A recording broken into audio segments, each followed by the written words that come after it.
Module 4-ലെ primality testing methods ആണ് നമ്മൾ discuss ചെയ്തുകൊണ്ടിരിക്കുന്നത്. അത് ലാസ്റ്റ് മെത്തേഡാണ് റെക്കമെൻഡഡ് പ്രൈമാലിറ്റി ടെസ്റ്റ്.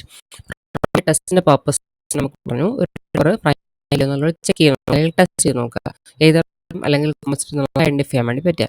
അതിനുവേണ്ടി രണ്ട് മെത്തേഡ്സ്, ഡിറ്റർമിനിസ്റ്റിക് അൽഗോരിതംസും ഉണ്ട്, പ്രോബബിലിസ്റ്റിക് അൽഗോരിതംസും. അപ്പോൾ നമ്മൾ പറഞ്ഞുകൊണ്ടിരിക്കുന്ന പ്രോബബിലിസ്റ്റിക് മെത്തേഡ്സ് ആണ്. അതിൽ തന്നെ ലാസ്റ്റ് മെത്തേഡാണ് റെക്കമെൻഡഡ് പ്രൈമാലിറ്റി ടെസ്റ്റ്. ഇതിന് മുന്നേ നമ്മൾ പഠിച്ചിട്ടുള്ള രണ്ട് ടെസ്റ്റുകളിലെ രണ്ട് സ്റ്റെപ്പ് കോമ്പിനേഷനാണ് ഈ പ്രൈമാലിറ്റി ടെസ്റ്റിംഗ് പറയുന്നത്. അപ്പോൾ ഈ റെക്കമെൻഡഡ് പ്രൈമാലിറ്റി ടെസ്റ്റ് എന്ന് പറഞ്ഞാൽ combination of divisibility test and mirror test. അപ്പോൾ കോമൺ ആയിട്ട് വളരെ പോപ്പുലർ യൂസ് ചെയ്യപ്പെടുന്ന ആണ്. പിന്നെ നമ്മൾ ഫസ്റ്റ് പറഞ്ഞ ഡിവിസിബിലിറ്റി ടെസ്റ്റിന്റെ മിറർ ടെസ്റ്റ് ഒരു കോമ്പിനേഷനാണ് ഈ പ്രൈമാലിറ്റി ടെസ്റ്റ് മെത്തേഡ്സ്. ഇനി അത് കാണാം. Following are the recommended steps. First നമ്മൾ ഓഡ് ഇൻറ്റിജർ ചൂസ് ചെയ്യും. അപ്പോൾ ഈ നമ്മൾ നമുക്കറിയാം ഈവൻ നമ്പേഴ്സ് എല്ലാം കോമ്പോസിറ്റ് ആയിരിക്കും. എക്സെപ്റ്റ് 2 എന്ന് പറയുന്നതാണ് നമുക്കറിയാം 2 ഇസ് എ പ്രൈം. അപ്പോൾ 2 അല്ല എല്ലാ ഈവൻ ഇൻറ്റിജേഴ്സ് നമ്മൾ ചൂസ് ചെയ്താൽ അതെല്ലാം കോമ്പോസിറ്റ് ആയിരിക്കും. അപ്പോൾ നമുക്ക് പ്രൈം നമ്പർ കണ്ടുപിടിക്കുക എന്നുള്ളതാണ് ഉദ്ദേശം. അപ്പോൾ അതിനുവേണ്ടി ഫസ്റ്റ് നമ്മൾ ആദ്യം ഒരു ഓഡ് ഇൻറ്റിജർ ചൂസ് ചെയ്യും. ഈവൻ അല്ലാത്ത ഏതെങ്കിലും ഒരു ഓഡ് ഇൻറ്റിജർ ചൂസ് ചെയ്യുന്നു. സെക്കൻഡ് നമ്മുടെ ഡിവിസിബിലിറ്റി ടെസ്റ്റ് ആണ് നമ്മൾ അതിൽ ചെയ്യേണ്ടത്. So do some trivial divisibility test on some non prime such as ഇപ്പോൾ 3, 5, 7, 11, 13 അങ്ങനെ നമുക്കറിയാവുന്ന കുറച്ച് ഫസ്റ്റ് സെറ്റ് ഓഫ് പ്രൈം വെച്ചിട്ട് നമുക്ക് ഈ ചൂസ് ചെയ്ത ഓഡ് ഇൻറ്റിജറിനെ ഡിവൈഡ് ചെയ്യാൻ പറ്റില്ല എന്നുള്ളത് നോക്കാം. ഇനി എല്ലാ നമ്പർ കൊണ്ടും നമ്മൾ ടെസ്റ്റ് കഴിയുമ്പോഴും ആ കേസിലൊന്നും നമ്മൾ ഡിവൈഡ് ചെയ്യാൻ പറ്റുന്നില്ല. അവിടെ എല്ലാം ഈ ഡിവിസിബിലിറ്റി ടെസ്റ്റ് പാസ് ആവുകയാണെങ്കിൽ നെക്സ്റ്റ് സ്റ്റെപ്പിലേക്ക് പോകുക, അതായത് തേർഡ് സ്റ്റെപ്പിലേക്ക് പോവാം. ഇനി ഇവിടെ നമ്മൾ ഈ പ്രൈം നമ്പേഴ്സ് കൊണ്ട് ഡിവൈഡ് ചെയ്ത് നോക്കിയപ്പോൾ അവിടെ ഏതെങ്കിലും ഒരെണ്ണം ഫെയിൽ ആയി കഴിഞ്ഞാൽ നമ്മൾ എന്ത് ചെയ്തു, ഈ ഡിവിസിബിലിറ്റി ടെസ്റ്റ് പാസ്സായില്ല എന്നുള്ളത് നമുക്ക് മനസ്സിലായി. നമ്മൾ വീണ്ടും ഫസ്റ്റ് സ്റ്റെപ്പിലേക്ക് പോയി വേറൊരു ഓഡ് ഇൻറ്റിജർ ചൂസ് ചെയ്യുക, എന്നിട്ട് ഇതേ സ്റ്റെപ്പ് പ്രൊസീഡ് ചെയ്യാം. അപ്പോൾ ഫസ്റ്റ് സ്റ്റെപ്പിൽ നമ്മൾ ഒരു ഓഡ് ഇൻറ്റിജർ ചൂസ് ചെയ്തു, അതിനെ do some divisibility test on non prime such as 3, 5, 7, 11, 13.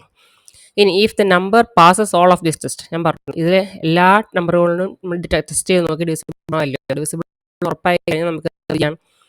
Then move to the next step, അതായത് സ്റ്റെപ്പ് 3ലേക്ക് പോകാം. ഇനി if the number fails any of these test, ഇതിലേതെങ്കിലും ഒരെണ്ണത്ത് കൊണ്ട് പോയി നമ്മൾ ഡിവൈഡ് ചെയ്ത് നോക്കുമ്പോൾ അവിടെ ഫെയിൽ ആവുകയാണ്, അല്ലെങ്കിൽ നമുക്ക് പറ്റുന്നുണ്ടെങ്കിൽ നമ്മൾ നമുക്ക് പ്രൈം അല്ല എന്ന് പറയാം.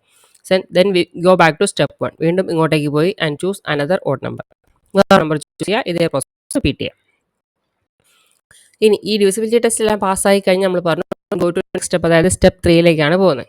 ഇവിടെ എന്താ ചെയ്യുന്നത്, choose A set of bases four testing, A large set of bases is preferable. അപ്പോൾ മില്ലർ ടെസ്റ്റ് ആണ് ഇനി ചെയ്യാൻ പോകുന്നത്. മില്ലർ ചെയ്യുമ്പോൾ നമുക്കറിയാം അവിടെ ഏന്ന് പറഞ്ഞ ബേസ് യൂസ് ചെയ്യുന്നുണ്ട്. അപ്പോൾ ഈ ബേസിന്റെ വാല്യൂ കഴിഞ്ഞ പറഞ്ഞവർക്ക് 2 ആയിരുന്നു എഴുതിയിരുന്നത്. അപ്പോൾ 2 മാത്രമല്ല, ബേസായിട്ട് പല സെറ്റ് വാല്യൂസ് യൂസ് ചെയ്യാം. ആദ്യം നമ്മൾ എന്തെല്ലാം ബേസുകൾ നമുക്ക് ഉപയോഗിക്കാൻ പറ്റുന്ന ലിസ്റ്റ് ഐഡന്റിഫൈ ചെയ്യുക. കൂടുതൽ ബേസ് ഉണ്ടാവുന്നതാണ് നമ്മൾ റിസൾട്ട് കൂടുതൽ ആക്യുറേറ്റ് ആവാനായിട്ടുള്ളത്. ഇനി ഫോർത്ത് സ്റ്റെപ്പ് എന്ന് പറഞ്ഞാൽ do Miller Rabin test on each of this bases. First base 2, second base 3 അങ്ങനെയാണ് നമ്മൾ എടുക്കുന്നതെങ്കിൽ ആദ്യം 2 എടുത്തു ബേസ് വെച്ചിട്ട് മില്ലർ റാബിൻ നമ്മൾ ചെയ്യും. അതുപോലെ 2 കംപ്ലീറ്റ്ലി പാസ്സായി കഴിയുവാണെങ്കിൽ നമ്മൾ എന്ത് ചെയ്യും, നെക്സ്റ്റ് 3 ബേസ് എടുക്കുക, എന്നിട്ട് വീണ്ടും മില്ലർ റാബിൻ ചെയ്യുക. ഇനി 3ലും പാസ്സാവുകയാണെങ്കിൽ നെക്സ്റ്റ് അടുത്ത ബേസ് എടുക്കുക, അതിൽ നമ്മൾ ടെസ്റ്റ് ചെയ്യുക.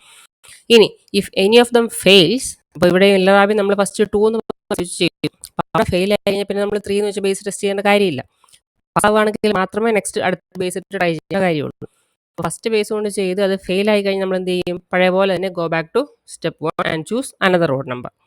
ഇനി ഒരു പർട്ടിക്കുലർ ബേസിൽ, അതായത് ഫസ്റ്റ് ചൂസ് ചെയ്ത ബേസിൽ എല്ലാ ടെസ്റ്റും പാസ്സായി എന്ന് കരുതുക. If the test passes for all bases declare the number A strong pseudo prime. അപ്പോൾ 2 എന്ന് പറഞ്ഞ ബേസിൽ പാസ്സായി, 3 എന്ന് പറഞ്ഞ ബേസിൽ അതിലും പാസ്സായി, വേറൊരു ബേസിലും പാസ്സായി, എല്ലാ നമ്മൾ ചൂസ് ചെയ്യുന്ന ബേസുകളിലൊക്കെ റാബിൻ പാസ്സാവുകയാണെങ്കിൽ we can declare the number as strong pseudo prime.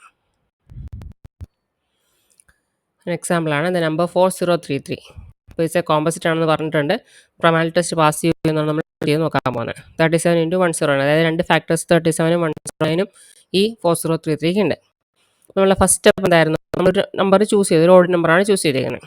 ഈ perform the divisibility test first. നേരത്തെ പറഞ്ഞു 2, 3, 5, 7, 11, 17, 23 ഇങ്ങനെ ഫസ്റ്റ് ഒരു സെറ്റ് ഓഫ് പ്രൈംസ് എടുക്കുക. 2 മുതലുള്ള ആദ്യത്തെ കുറച്ച് പ്രൈം നമ്പേഴ്സ് എടുത്തിട്ട് ഈ 4033 ഡിവൈഡ് ചെയ്യാൻ പറ്റുമോ. അപ്പോൾ 4033/2, 4033/3, 4033/5 അങ്ങനെ ഓരോന്നോരോന്ന് ഡിവൈഡ് ചെയ്ത് നോക്കുക. ഡിവൈഡ് ചെയ്യാൻ പറ്റുമോ, നമുക്ക് ഡിവൈഡ് ആൻസർ ഫാക്ടർ കിട്ടുമോ എന്നുള്ളത്. അപ്പോൾ ചെയ്ത് നോക്കുമ്പോൾ ഇവിടെ നമുക്ക് ഇതൊന്നും അതിൻ്റെ ഡിവൈസേഴ്സ് അല്ല എന്നാണ് നമുക്ക് കിട്ടുക. എന്ന് വെച്ചാൽ കറക്റ്റ് ഫാക്ടറൈസ് എടുക്കാൻ പറ്റത്തില്ല. അപ്പോൾ നമ്മുടെ ഫസ്റ്റ് ഡിവിസിബിലിറ്റി ടെസ്റ്റ്, അതായത് ഈ ഒരു ടെസ്റ്റ് പാസ്സായി. ഈ ടെസ്റ്റ് പാസ്സായി കഴിഞ്ഞാൽ നമ്മൾ എന്താ പറഞ്ഞത്, move to the next step, അതായത് തേർഡ് സ്റ്റെപ്പിലേക്ക് പോകുന്നു. മില്ലർ റാബിൻ ടെസ്റ്റ് ചെയ്യാൻ പോകും. അപ്പോൾ ഇവിടെ first perform the Miller Rabin test with base of 2. ഇതാണ് മില്ലർ റാബിൻ്റെ അൽഗോരിതം.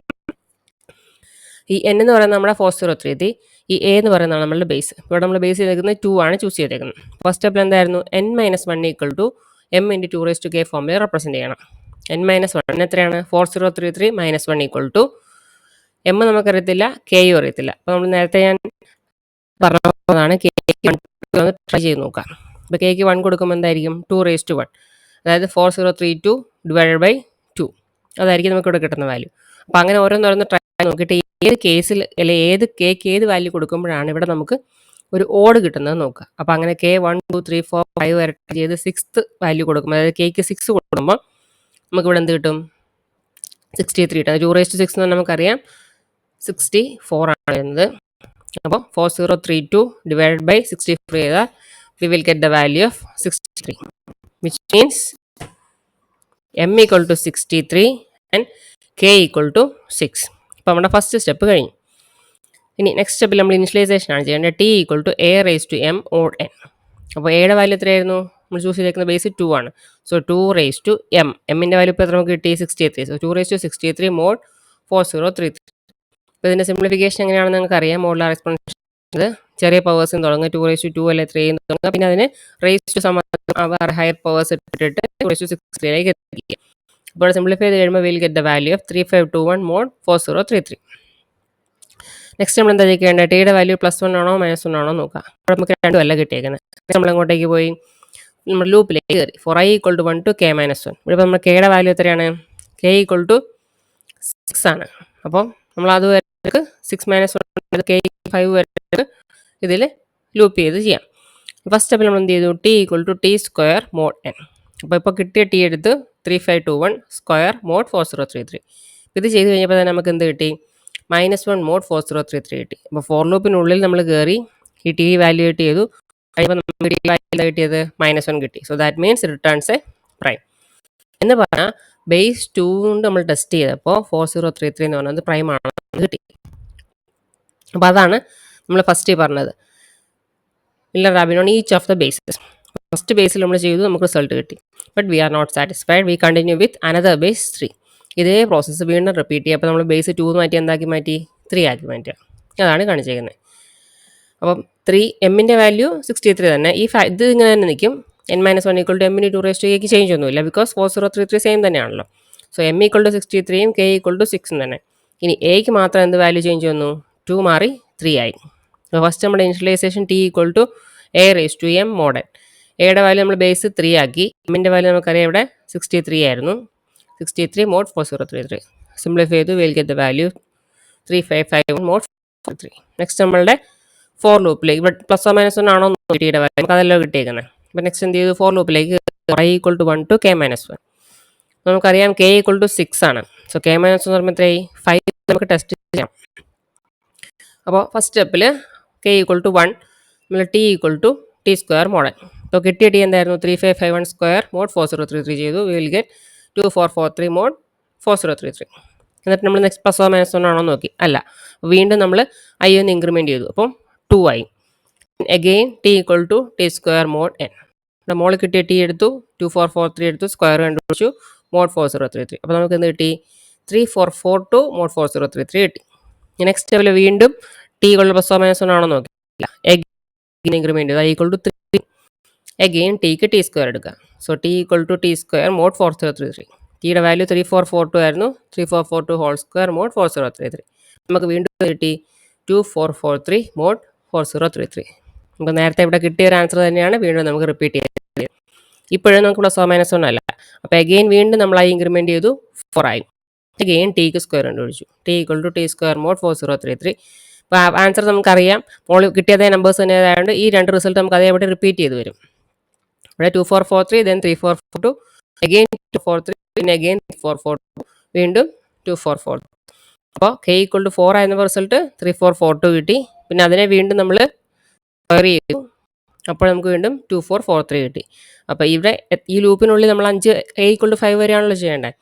നമുക്ക് kയുടെ വാല്യൂ 6 ആയിരുന്നു. സോ k - 1 വരെയാണ് ലൂപ്പ് ചെയ്യേണ്ടത്. അത് k ഈക്വൽ ടു 1 to 5 വരെ നമ്മൾ ചെയ്തു. അത്രയും പ്രാവശ്യം നമ്മൾ ചെയ്ത് കഴിഞ്ഞപ്പോൾ നമുക്ക് കിട്ടിയ റിസൾട്ട് എന്തുവാ 2443 mod 4033 ആണ് കിട്ടിയിരിക്കുന്നത്. +1 -1 ഒന്നും കിട്ടിയിട്ടില്ല. സോ ദാറ്റ് മീൻസ് ഫോർ ലൂപ്പിൽ നിന്ന് പുറത്തിറങ്ങി. നെക്സ്റ്റ് എന്താണ് റിട്ടേൺ കോമ്പസിറ്റ്. അപ്പോൾ കോമ്പസിറ്റ് ആണ് ഇവിടെ പ്രൂവ് ചെയ്യാൻ വേണ്ടി. നമ്മളെ ഫസ്റ്റ് കേസിൽ നമ്മൾ നോക്കിയപ്പോഴത്തേക്കും ഡിവിസിബിലിറ്റി ടെസ്റ്റ് പാസ്സായിരുന്നു, ബേസ് 2നും പാസ്സായിരുന്നു, പക്ഷേ ബേസ് 3 വന്നപ്പോഴത്തേക്കും അത് ഫെയിലായി. അപ്പോൾ അതുകൊണ്ട് എൻ്റെ റിസൾട്ട് എന്തുവാണ് 4033 is A composite and can be factorised into 37 and 109. അപ്പോൾ പരമാവധി ഇൻക്ലൂഡ് ചെയ്തിട്ടാണ് അതിൻ്റെ ഈ പെനാൽറ്റി എന്ന കൺസെപ്റ്റ് ഓർമ്മിക്കുന്നുള്ളൂ. അപ്പോൾ അതിനുവേണ്ടിയാണ് കൂടുതൽ സെറ്റ് ഓഫ് ടെസ്റ്റുകൾ നമ്മൾ ചെയ്യുന്നത്. So that's all of primality